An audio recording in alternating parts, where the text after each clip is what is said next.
Existem medicamentos que são chamados de diuréticos. O nome já sugere, né? Estimulam a diurese, ou seja, faz com que a pessoa produza e elimina mais urina, né? Um volume maior de urina. Tem diversos usos para os diuréticos, né? E estão muito associados a controle de doenças cardiovasculares, principalmente. E a gente tem esses medicamentos aí divididos em diversas classes. Uma das classes, e a gente vai falar de algumas delas aqui, tá?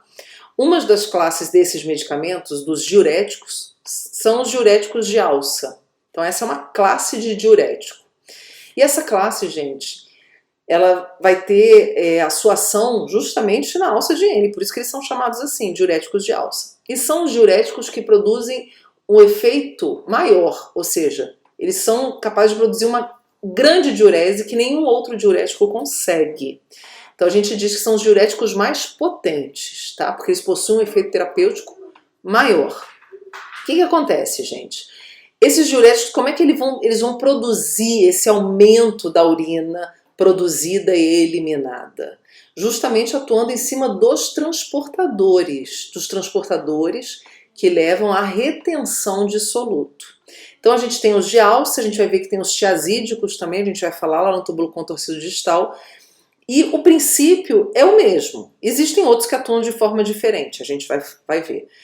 Mas o princípio é o que? Olha só, o diurético de alça, cujo o principal representante dele é a furosemida, que é o mais utilizado, eles vão agir, esse medicamento atua bloqueando, inibindo esse cotransportador megassônico que a gente está falando aqui, né? Que é o cotransportador sódio-cloreto-potássio.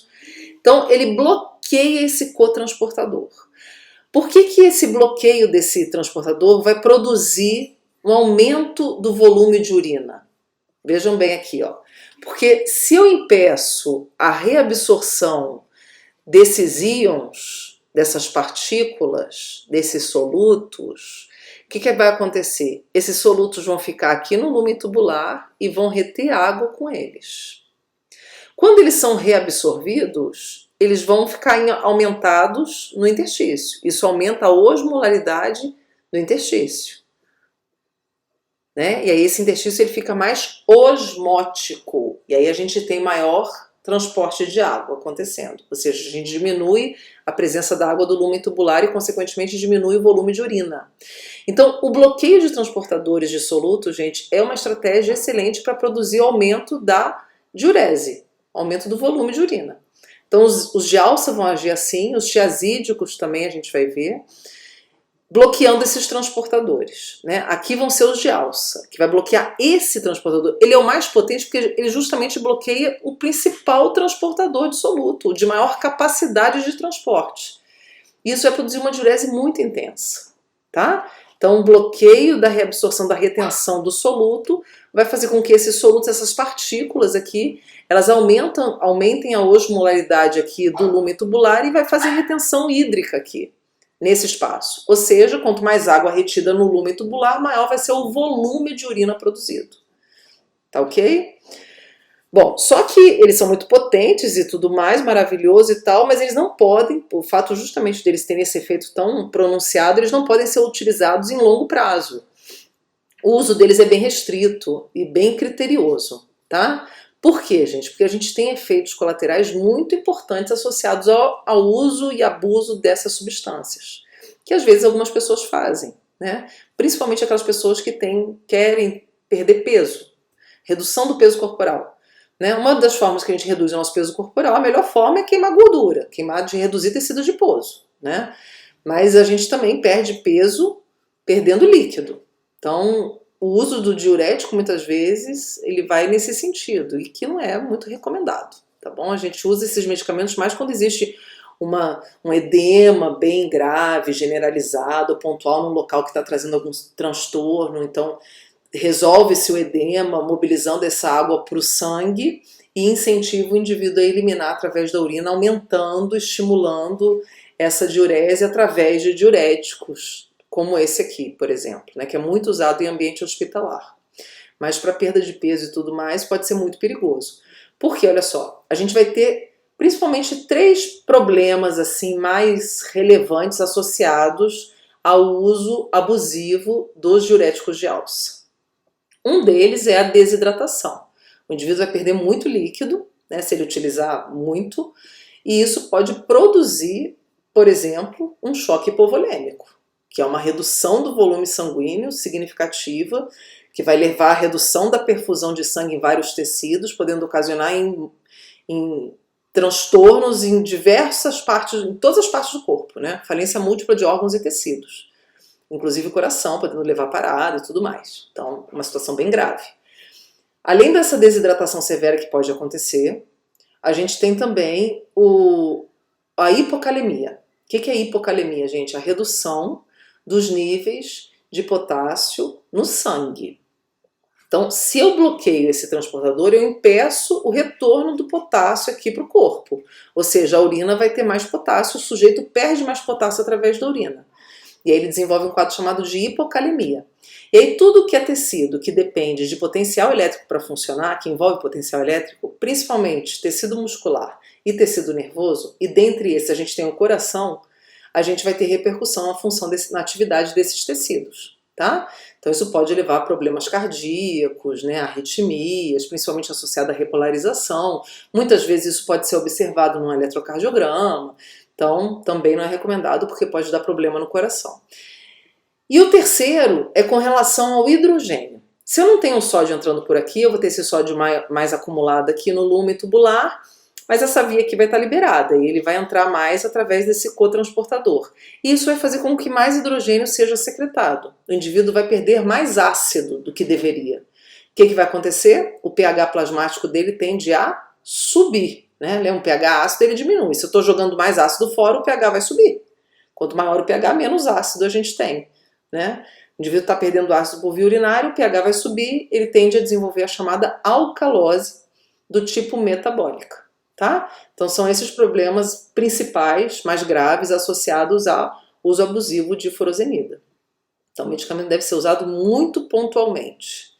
Em situações bem pontuais, né? Tem até casos de lutadores, de MMA e tudo mais, boxe e tal, que tem que ficar num nível de peso, né? Um certo peso para poder se encaixar numa categoria de peso para lutar, que muitas vezes fazem umas loucuras dessas e se dão mal, né?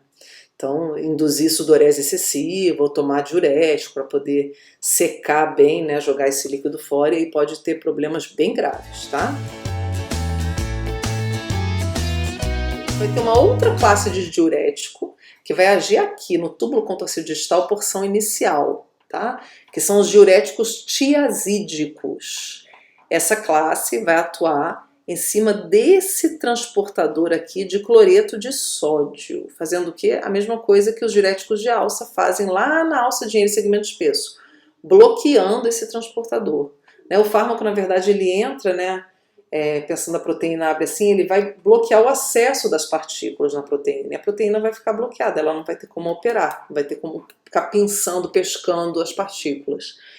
Então, os diuréticos tiazídicos, eles são muito, muito usados, gente. É a classe de diurético mais comercializada, mais prescrita, mais distribuída pelo SUS. Isso porque eles são medicamentos relativamente seguros, tá? Eles não têm aqueles problemas todos que eu comentei com vocês a respeito dos diuréticos de alça, aqueles riscos associados ao uso. Esses podem ser usados continuamente e são usados, né? Principalmente por indivíduos hipertensos. Geralmente eles fazem o controle pressórico utilizando um antihipertensivo e um diurético tiazídico. O principal, por que o diurético ele vai ajudar no controle da pressão? Porque ele não aumenta a excreção de líquido do corpo através da urina, isso não diminui o volume sanguíneo, e aí a gente diminui a pressão arterial, ok? Diminui o débito cardíaco, diminui a pressão.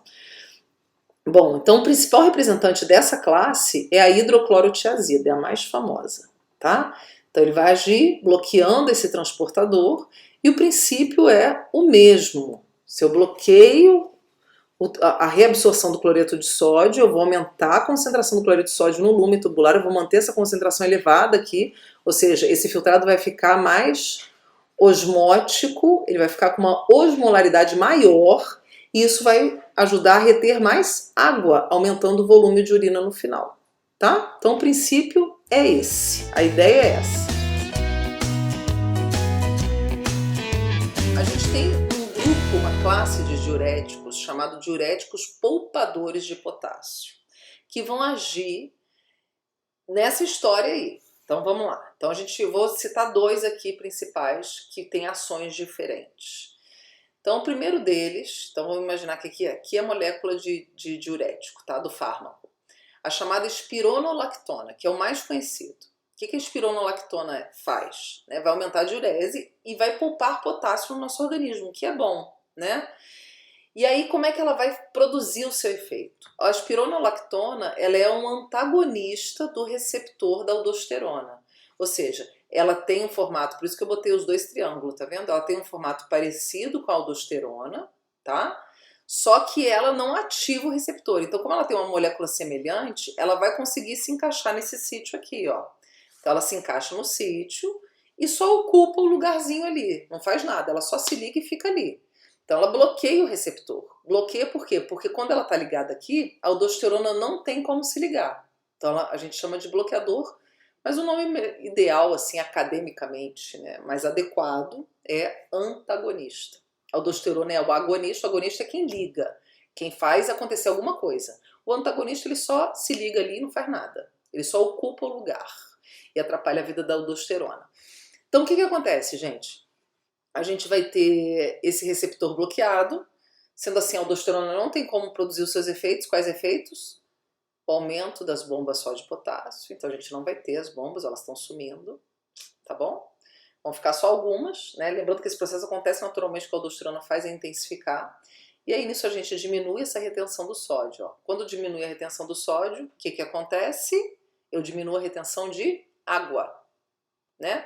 No organismo. Eu aumento a retenção de água no lúmen tubular, porque o sódio já não vai entrar com tanta intensidade assim, então ele vai ficar mais retido no lúmen e nisso ele retém água também, ok? E aí a gente tem o aumento da diurese, do volume urinário.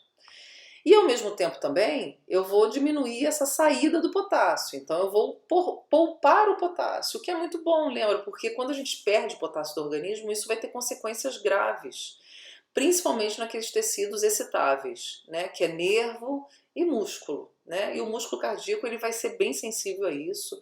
A chance da pessoa desenvolver arritmias, problemas relacionados ao coração, que a gente comentou que é um problema, um efeito colateral, por exemplo, daqueles diuréticos de alça, que estimulam essa perda do potássio, porque bloqueia justamente um transportador que envolve lá, lembra aquele super mega transportador? Que envolve também o transporte de potássio. Então o indivíduo perde muito potássio, ele desenvolve a chamada hipocalemia e isso pode ser muito deletério, principalmente para o coração, tá bom? Então ele poupa o potássio do organismo quando ele faz isso, diminui a retenção de sódio, aumenta a diurese. Ok. Antagonista de aldosterona, espironolactona. O outro que é dessa mesma classe é a chamada amilorida. A amilorida também é um poupador de potássio, mas ela tem um mecanismo de ação diferente. Ela não é um antagonista da aldosterona. O que ela vai fazer? Ela é um bloqueador de canal de sódio, tá? Então bloqueia o canal de sódio. E aí o que a gente vai ter aqui, gente? Nesse bloqueio do canal de sódio, a gente vai ter menos sódio entrando na célula, o sódio vai ficar mais retido aqui, né, no lúmen tubular, e isso vai fazer com que a gente tenha uma retenção de água também, né? E aí a gente não vai ter vai ter um aumento da diurese. Então ela não interfere na expressão das bombas sódio-potássio, tá bom? Então, dos diuréticos, né, que eu falei de tantos, vamos falar só de mais um aqui, para não deixar ele de fora, que é um diurético chamado acetazolamida, tá? Que é um diurético que tem como ação principal inibir a enzima anidrase carbônica, olha só isso. E aí a inibição dessa enzima, né, tanto que é um diurético que não é muito usado. Se a gente pensar em inibir a anidrase carbônica, você está interferindo num processo de remoção de ácido do organismo, né? Pois é, mas ele existe e eventualmente pode ser utilizado. Então, por que a inibição da anidrase carbônica vai produzir aumento da diurese? Então, se eu inibo essa enzima, vamos pensar junto aqui, eu não vou ter a reação do gás carbônico com água, eu não vou ter a formação do ácido, né? E, consequentemente, eu não vou ter hidrogênio. Então, eu não vou ter esse cotransporte antiporte aqui, hidrogênio e sódio acontecendo. porque eu não vou ter hidrogênio sendo formado. Então o que significa? Ó, eu vou ter uma menor reabsorção de sódio por essa via. Eu vou ter uma via menos de retenção do sódio. Tá? O sódio vai ficar aqui no lumen tubular, ele vai ser reabsorvido por outras vias que estão liberadas, mas essa aqui não vai estar ativa, não vai estar funcionando. E, consequentemente, o sódio retido no lumen tubular, o que ele vai fazer? Retenção de água. Tá bom? E aí a gente aumenta a diurese. Então, o princípio semelhante com os dos outros diuréticos. Vamos aumentar a carga de eletrólitos dissoluto no lumen tubular, vamos impedir a reabsorção deles. Então existem vários caminhos, vários mecanismos para fazer isso, mas o princípio é aumentar a carga de eletrólitos no filtrado e isso aumenta a retenção hídrica no espaço do lumen tubular e, consequentemente, aumenta o volume urinário produzido. Tá bom, gente?